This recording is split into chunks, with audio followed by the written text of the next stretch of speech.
రాసిన పత్రిక మొదటి అధ్యాయం. దేవుని యొక్కయు ప్రభువైన యేసుక్రీస్తు యొక్కయు దాసుడైన యాకోబు అన్య దేశముల యందు చెదరియున్న 12 గోత్రముల వారికి శుభమని చెప్పి వ్రాయున్నది. నా సహోదరులారా, మీ విశ్వాసమునకు కలుగు పరీక్ష ఓర్పును పుట్టించునని ఎరిగి, మీరు నానా విధములైన శోధనలలో పడునప్పుడు అది మహానందమని ఎంచుకొనుడి. మీరు సంపూర్ణులును అనునాంగులును ఏ విషయములోనైనను కొదువలేని వారునై ఉండునట్లు ఓర్పు తన క్రియను కొనసాగింపనీయుడి. మీలో ఎవనికైనను జ్ఞానము కొదువగా ఉన్న ఎడల అతడు దేవుని నడగవలెను, అప్పుడది అతనికి అనుగ్రహింపబడును. ఆయన ఎవరిని గద్దింపక అందరికిని ధారాళముగా దయచేయువాడు. అయితే అతడు ఏమాత్రమును సందేహింపక విశ్వాసముతో అడగవలెను.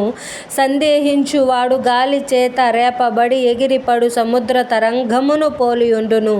అట్టి మనుష్యుడు ద్విమనస్కుడై తన సమస్త మార్గముల యందు అస్థిరుడు గనుక ప్రభువు వలన తనకేమైనను దొరుకునని తలంచుకొనరాదు. దీనుడైన సహోదరుడు తనకు కలిగిన ఉన్నత దశయందు అతిశయింపవలెను. ధనవంతుడైన సహోదరుడు తనకు కలిగిన దీన దశయందు అతిశయింపవలెను. ఏలయనగా ఇతడు గడ్డి పువ్వు వలె గతించిపోవును.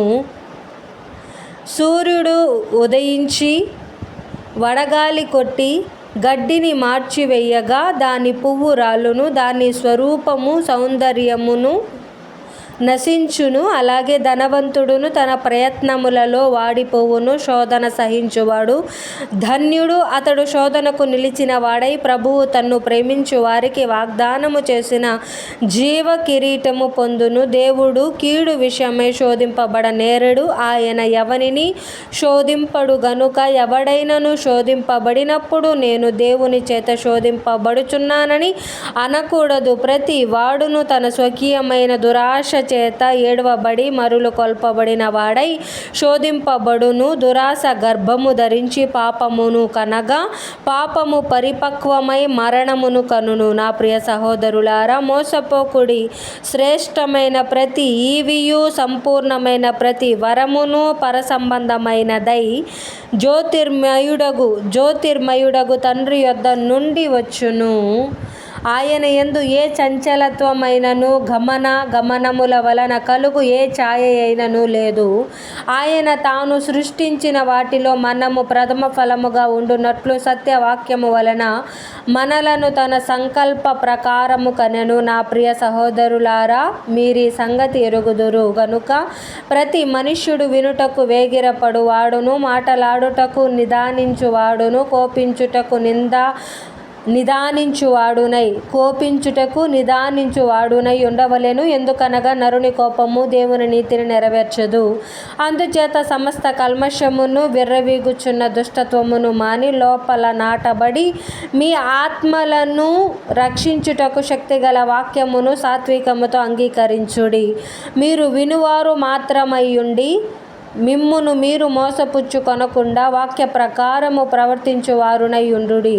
ఎవడైనను వాక్యము వినువాడై ఉండి దాని ప్రకారము ప్రవర్తింపని వాడైతే వాడు అద్దములో తన సహజ ముఖమును చూచుకొను మనుష్యుని పోలి ఉన్నాడు. వాడు తన్ను చూచుకొని అవతలికి పోయి తానెట్టివాడో వెంటనే మరిచిపోవును గదా.